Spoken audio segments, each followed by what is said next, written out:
Tonight, we're going to clean the carbs.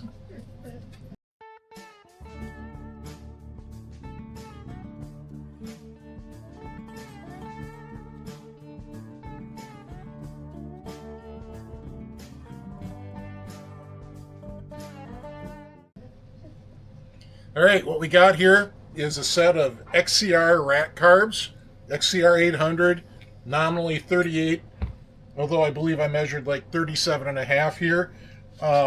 They still got, as I've shown in previous videos, they've still got the green slides in them. We don't know what's going on in here. We've never been into these. I mean, I've been into rack carbs before, but I've never been into this set. So we're going to just dig in. Be fun, they said. It'll be fun.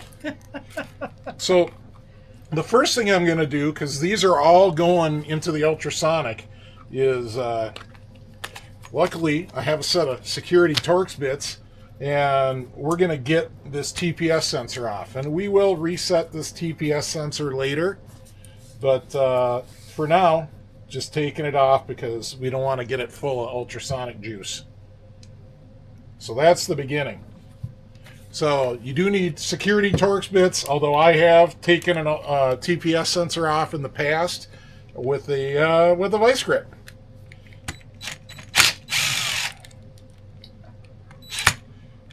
All right. And Lonnie's never worked on rack carbs. I have not. This will be a new experience for me. TPS sensor. Yep. And I do have a video on how to set that up, but we'll show you again in this video. Yeah, number one. What's next step, Lon? What do you think the next step is? Let's start getting some of these rubber hoses and stuff off there, just so they're out of our way. Yeah, we should do that. All right, we'll bring you back in a bit once we've de-hosed this for the most part. We'll leave it.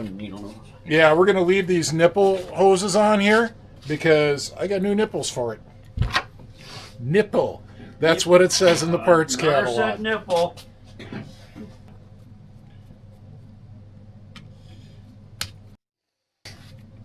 There you go. I'm blocking your beer. That's not good. That's a real foul right there. You're blocking my beer. Forget the camera. So if I'm not telling you I'm a rack carb expert, you're wondering why you're watching. Well, if you are a rack carb expert, I'm wondering why you're watching too. But if you're not, learn with me. Yeah, we're going to put all the hardware over here. Boy, these are crappy looking. We may end up bringing these over to Chet to get them vapor honed. Not determined yet. We'll see how they look when they come out of the ultrasonic. We have the seal for those, right?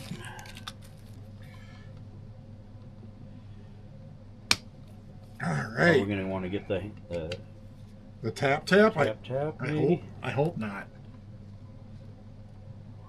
Don't want to strip any of those out. Yeah. Let's get the tap.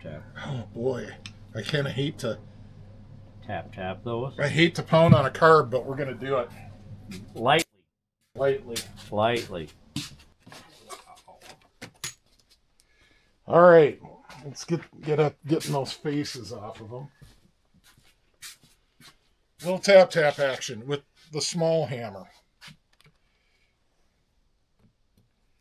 Okay, that is the right bit. There she goes. Oh, that worked. That was a good idea, Lonnie. There you go. That was way better than wrecking the screws. Yep. All right, I already got this one. Yeah. We'll just keep working our way down the line. Remember that. So, if you don't remember, when I got this sled and I did the first test run and raced Greg's Formula 3 700, she had massive hot start problems, flooding out one of the cylinders. So that's one of the things we got to fix. And the other was, it was just leaking fuel under the hood. And I'm pretty sure it was this nipple right here because the other one feels tighter. But we got to fix both of those things, and in general, just make sure the carbs are in good working order. We have a bunch of new parts, as you can see. All right. That's not going to come off till we get the slides out. Oh, yeah. All right, so getting the slides out. That should be interesting.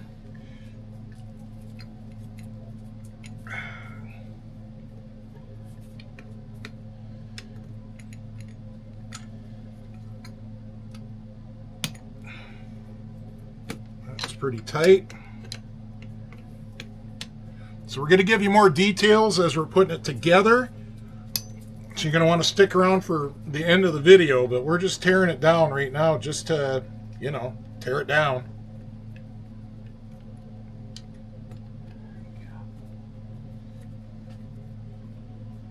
How come that one doesn't have a... That's the center one. Oh, okay. So So- we'll always know which one's the center one. Lonnie's asking why that one doesn't have one of these adjusters. Those adjusters are actually how you sync the slides. And you sync the outers to the center.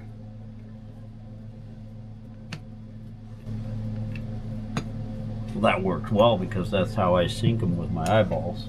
Oh, good. I look at the center and use that as my guide. So Okay. we got to get this, either got to get the shaft out or we got to split the racks apart now. I'm guessing we're going to split the racks. So it's a little Allen bolt. All right, that's all good, but we still got more to go before we start pulling on this. So next, we got to loosen these set screws on the choke rod. Little gentle. Yep, there she goes. So there's one of the little choke lifters, and we're coming off. All right. And there is the dreaded green slide. And it's intact. It appears to be. There are no corners broke off. I'm not saying you should run your green slides, but that one's on a 10,700 and some mile survivor. All right. What is holding us up now? All right, we have split off one carb. There's the front plate. Rubber gasket there. Now the next carb.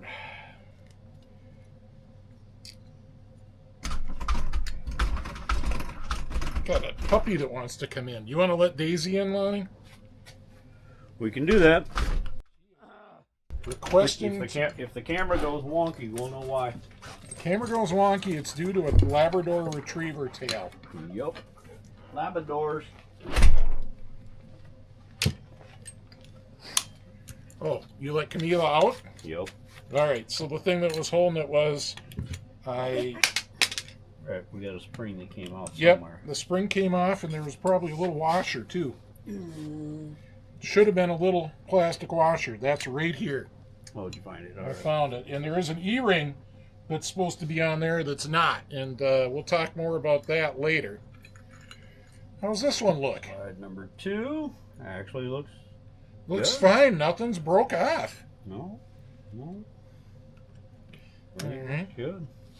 Yeah. All right. Now we're just unhooking the spring here, which we will have to wind up on the way back in, I believe. I don't know how else you do it.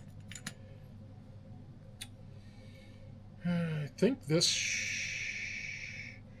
should come right out. There we go. Unwound the spring. And why are we not coming out? Because of rust. Because of rust on the shaft. That's why we're not coming out. We did a little emery cloth on the rusty shaft. Mostly de-rusted it. A little bit of Croil. Won't hurt anything.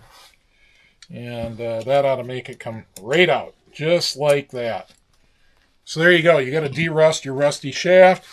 And then in here, along with the green slide, there's a spacer on the one side. And once again, this 11,000 mile, almost 11,000 mile sled still has intact green slides. No, we're not putting them back in. We have a set of black slides right here, but these green slides survived, which is kind of surprising. All right, so here's the little nipple things. There's a little rubber boot on them, as you can see. And we'll talk about that more on the way back together.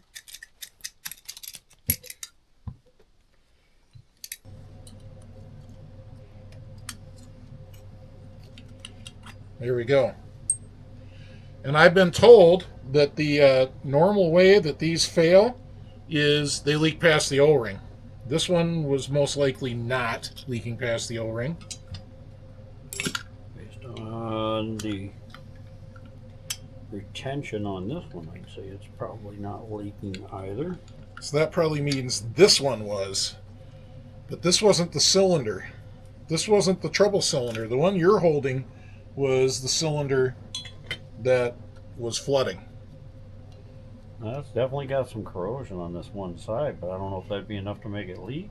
I think there's I think there's a shiny spot on one side. See how clean it is right here? Yeah, that'd be our leak. That'd be the leak. The corrosion wasn't the leak. It was the clean area that was showing us the leak. Sure. So the one you're holding on, let's see this one. Oh, geez, I should show them this. Is it cracked? No, it's a piece of rubber hose. Can you guys see this right here? The needle and seat had a piece of some debris in the inlet. And that was the cylinder that was, appeared to be like running lean. For sure had the worst of the power valves. I think we just solved that. And that, what I pulled out was like a piece of rubber hose. Like when you push it on and it shaves off a little bit and it got caught in there. No good. That'll burn down a hole. Didn't this time, but it could.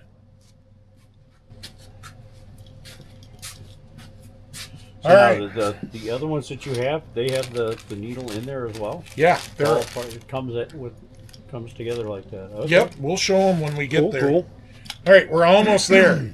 We got to pull the choke off, so I'll go get the wrench for that. What about these? Yep, we got to pull those off too.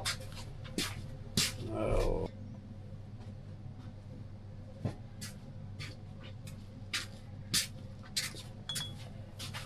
So like always, they definitely go apart easier than they come together. So getting the choke plungers out. I bought new choke plungers. We'll tell you that story later. But that was a tip from Water Pump Tim to buy new choke plungers. Got to take out these.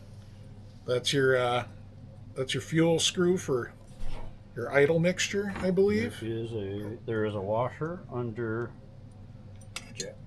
Under the jet? Yep, there should be. Yep.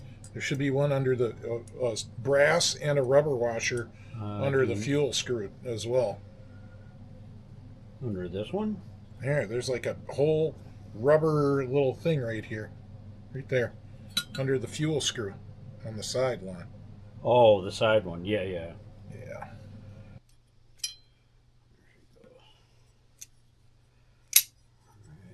So these can go in the basket. Yep, jets go in the basket. Well, hello, puppies. Puppies have just let themselves in. There's a series. It looks like there's a series of O-rings in there. Yeah, that's a shaft seal.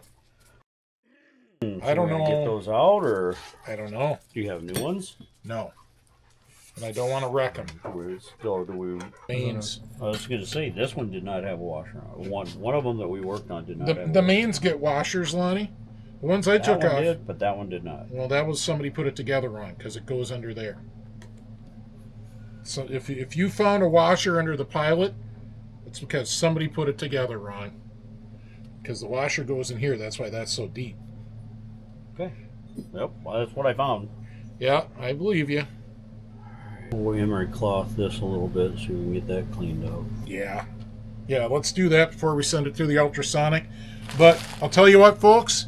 right now we're headed to the ultrasonic, and we're going to cook a pizza and drink a beer while the stuff's in there, because That's what we do. well, that's not just what we do.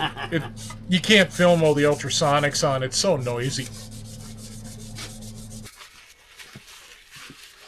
All right, we're back. Everything's been through the ultrasonic, and it's clean enough. It's not as clean as if Chet had vapor honed it, but it's clean enough. So let's have a look. Let's start with main jets. I don't even remember what number we should have. Yeah, we didn't even look, did we? No. Should we get the super cheater? Yeah, grab the super cheats. Here, give me the super cheats. 00. What is it? It's not a 0 on a hex main. 400. 400. Yep. All right. Let's check these other two as well. Put this one down over here. Here's the last one right here. I'm going to go check. I'm going to go check and see what it should be. You sure that's 400, Lon? I am absolutely certain that's 400. This is calling for 450s. Well, where'd you put it? I mean, I'm absolutely certain that's 400. That is a 400. It's clear as day. All right, well, like Lonnie said, it's got 400 main jets. What do you guys run? It seems small when the factory manual says, "Oh, I need the deal for that right too." Here. Do we get the here? Hand me the handle. I don't like to use that much leverage on a main. Black one there. That makes me paranoid. All right, so what do you guys run on your XCR 800 if you own one? 400 seems too small. I'm sure 450 is, very big. The factory always had them jetted on the rich side to, mitigate warranty issues. Yeah. So we're just putting in the mains first. And here's the last little brass washer. Lonnie mentioned one of those washers was definitely not under a main. It was definitely under a pilot. Mm-hmm. They go under the mains for sure. These pilots, they're 45s instead of 50s, which is what the manual calls out. So, I don't know. And I can't. Somebody set it up lean to begin with? Yeah, and I can't like ask Chet because Chet's stuff is all modified, so I don't know. I'll maybe give Todd Klein a ring and see what his is jetted at.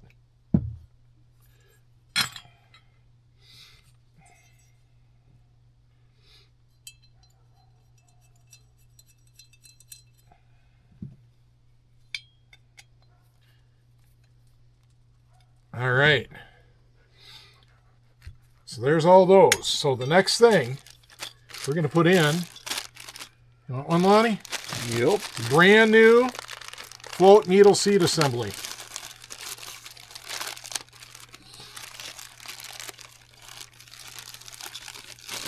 So we probably need a little lube on those O-rings.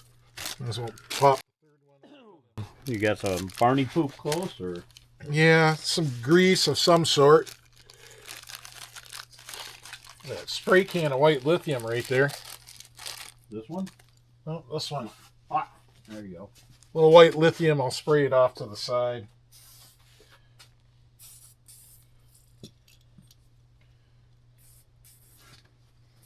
All right, little white lithium never hurt anything.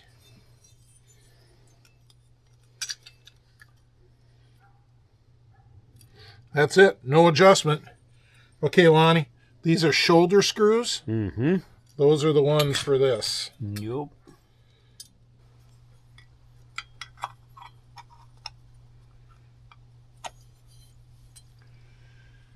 It's a little tiny O-ring. There's one for you.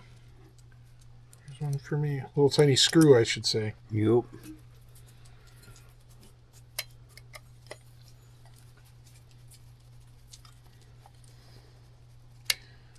And I'm just leaving it loose until I get the other O-ring in. Yeah. Here's the other O-rings. Find the third one. Here we go. So these are the O-rings for the big bottom piece.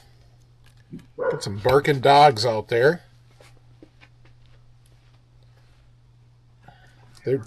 They're just wrestling.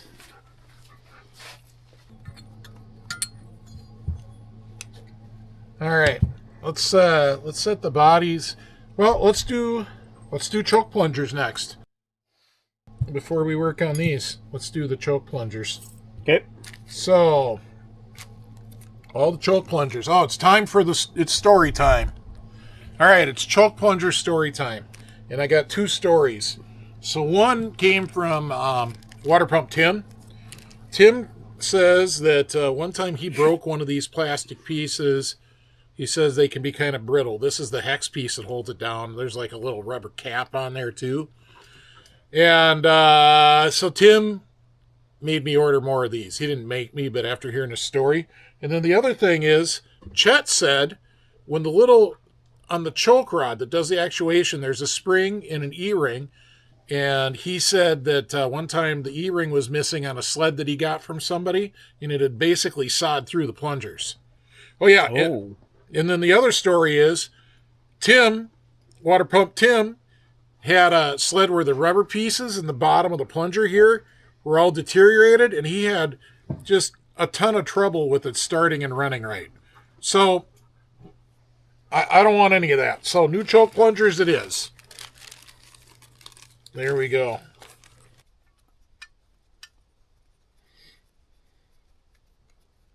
Yep. All right.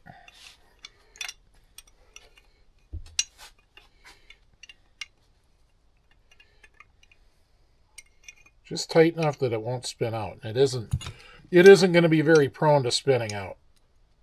That's it. Just snug. All right. That's all good. Now,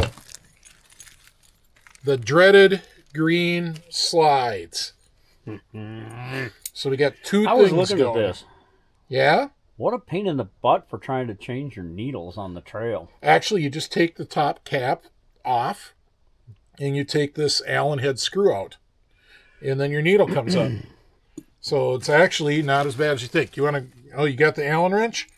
So all you got to do to change the needle is take out that Allen head. Can you loosen it and then flip that thing out of the way, or do you have to take it all the way out? Boy, I would think you could loosen it. Sure looks like a guy could loosen it. Yep. You can just loosen it, and up comes your deal. Oh, that's what those little white washers are. Those extra little white washers, they go on here. Aha. So now my thing keeps flipping back and blocking the washer from coming off with it. But well, we got to take those out of there anyway, so we do. But we want to show it. Yeah, there you go. There's a needle in the washer, and boy, she's chewed up top, but it is in the center. You want to do one, Lon? Sure. Here's one.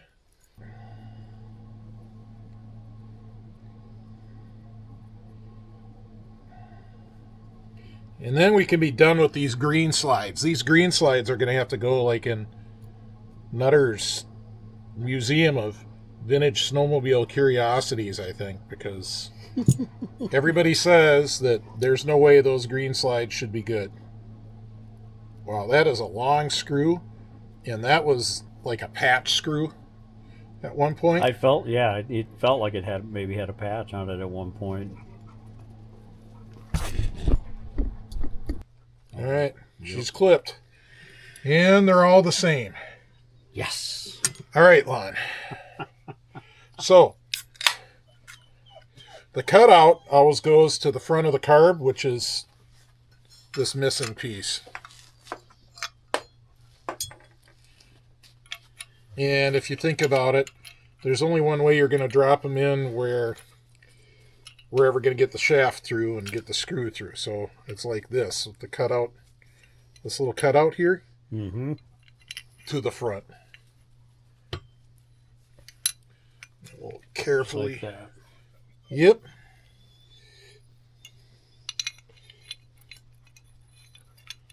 Carefully set those down. And we got to replace these guys.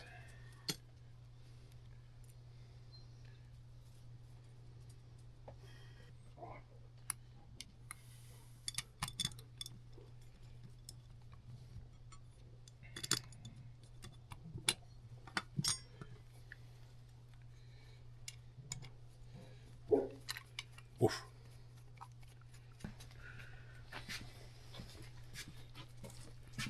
All right, we left off with all these. Just fling it. With all these lightly bottomed, and they got to back out 1 1/4. And yep, Lonnie's right. That slot is perfect.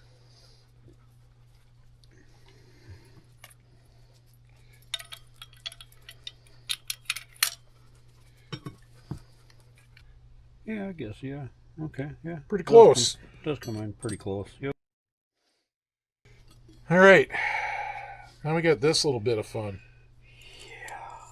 Hopefully you were paying attention when you took that apart, because I was. So obviously, you start at the center carb, because that's the one with the return spring. And you got to get it through that arm that you've been looking at somehow. you mean that one we've been dumping out of there multiple times? Yeah, that's the one.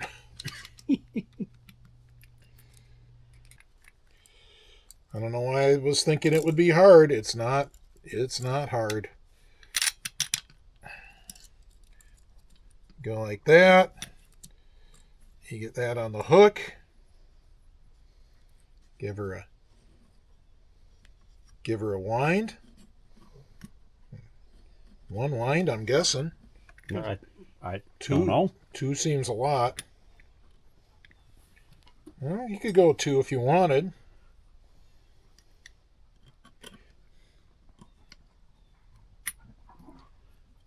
How close are you on the screw? Oh, it'll be right on the screw because I've got it sitting on the throttle stop.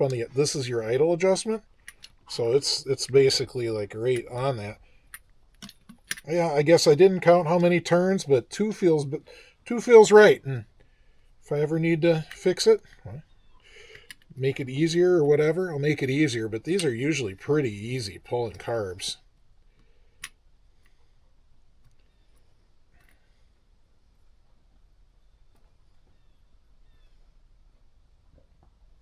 There we go.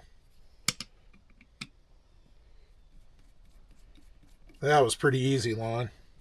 Not bad. Not hard to wind up that spring at all. Right. Good system, Makuni. Except for everything else we were fighting with. Yeah. It feels about right. I think at 1 it might be a little bit of a risk of a stuck throttle. All right, so these 2 are pretty easy to tell apart because this one has a mount for the TPS on it. Now, I don't think I need to feed. Yeah, I don't know that I necessarily need to feed the choke rod through yet, but we're gonna. I'm gonna go look which way this goes. All right. Well, if you think about it, it's pretty obvious how it goes. This has to line up with the choke cable.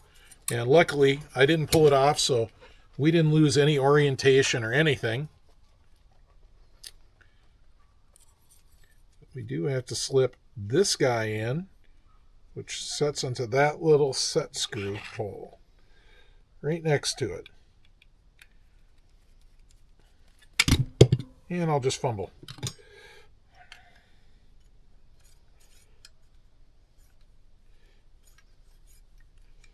Oh, nutter. Now, what do you do there? You slide it on.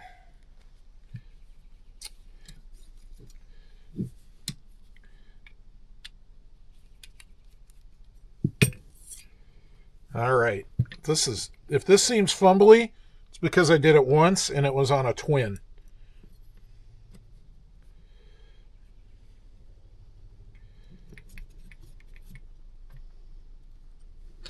All right. Nice thing is it's pretty open on the backside, so you can actually see that you've got this lined up with that little divot.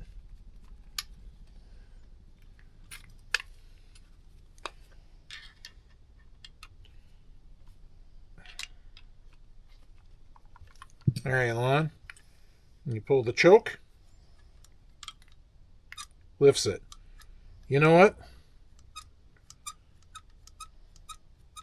That can't go together dry. I don't know. We're just going to give it a little white lithium, but That didn't sound good. There's no way it can go together dry.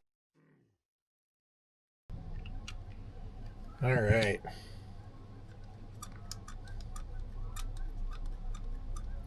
Yeah, some of it I think you might be right. That squeak, I think, is... Some of it is the plunger, yeah. Yep.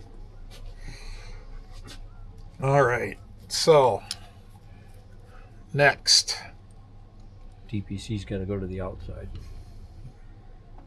You're right. I grabbed the wrong carb. Thank you. And we'll just keep dropping that thing until we totally wreck it. The other way. No, it's this way. No. I know it's this way. Oh, yeah, okay. Yeah. So, all right. Choke rod has to go through, and this has to go through.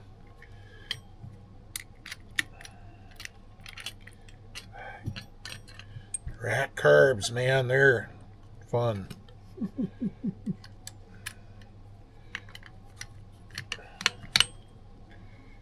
All right. Not bad. That one we can do from the outside, Lonnie.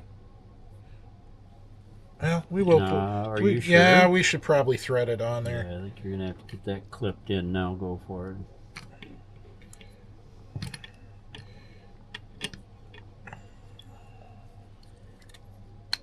All right.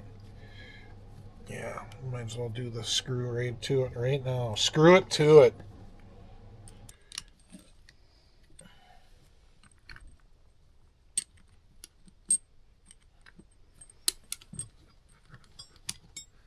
And then which side has the thread? You remember? This side does. Okay, so it's got to come in from that side. Yep, both of them come in from the clutch side.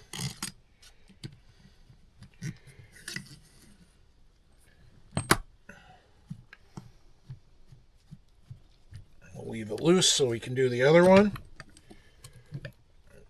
Oh, shit. What'd we forget, Lon? Fuel nipples. Ah, the nipples. All right. I hate it when I forget my nipples.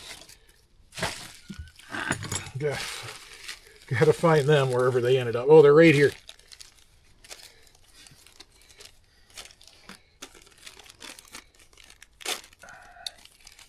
At least we remembered in time.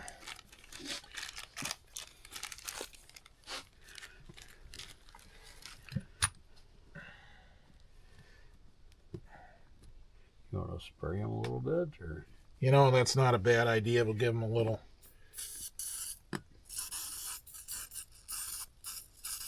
Give them a little lube. Make them slide in nice. I'm going to have to scooch this over this way. And then we can pull that one out.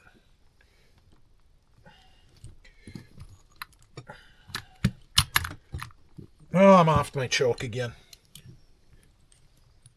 And I'm out of the choke deal. Yeah.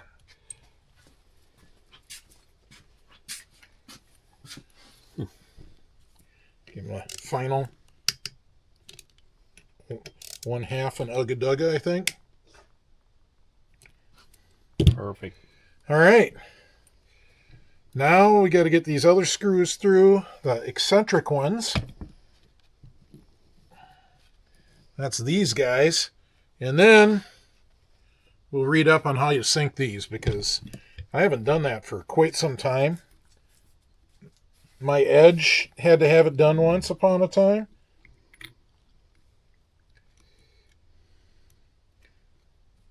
This linkage toggled.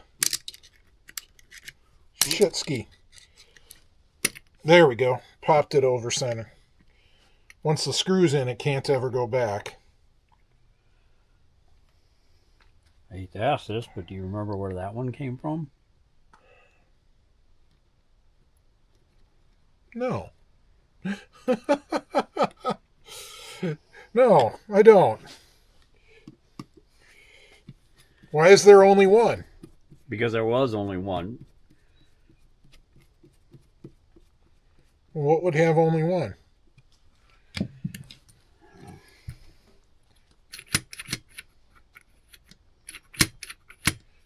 Looks good. Oh, you know what we forgot, Lonnie? This piece. Shit. This guy goes right there in the middle. And it keeps the whole thing from walking back and forth. You know what that means? Got to take it all apart. We got to blow the rack apart again. Oh, I do remember where this went. This went on the choke rod. So we got to take it all apart. Beer break. We got the racks together. It took a few tries because I don't do this a lot. So one thing I want to point out to you is there is an E-ring missing right here. And the purpose of that E-ring is to center up the choke rod. So there's a spring, there's a washer, there's another washer, there's the E-ring. So there's a lot of fussy little stuff like that on these. We still haven't got it synchronized, but it's together. It's got the new fuel nipples with the rubber, and they feel nice and tight. I don't think they're going to leak. I don't know. That's as far as we're taking it for tonight. We'll be back tomorrow night. We'll be back tomorrow night. In case this ends up being a video unto itself, a two-part carburetor thing. Oh boy, I hope not. I hope not. Have we ever done a two-part carburetor? I don't think so. I don't think so. But we've been at this for 3 hours. So in case it does, we want to say a huge thanks to the patrons. We really appreciate your support. If you don't know, the Patreon is where you can go do something that's just like a YouTube membership, but it's off-site. I like to do Patreon instead of YouTube membership. It's got better terms for the creator. Anyways, the patrons get to see all the videos early. They get to see them ad-free. They get their names up on the screen, as you can see. They get patron extra posts, sometimes videos. So that's a cool thing. And huge thanks to anybody that sent us a super thanks. Really appreciate your support. That really helps promote us on YouTube. So Patreon kind of keeps the shop going, and super thanks makes the YouTube grow. Yeah. So appreciate that. Swap meet season's coming up, and, well, we'll see you at the swaps. See you at the swaps.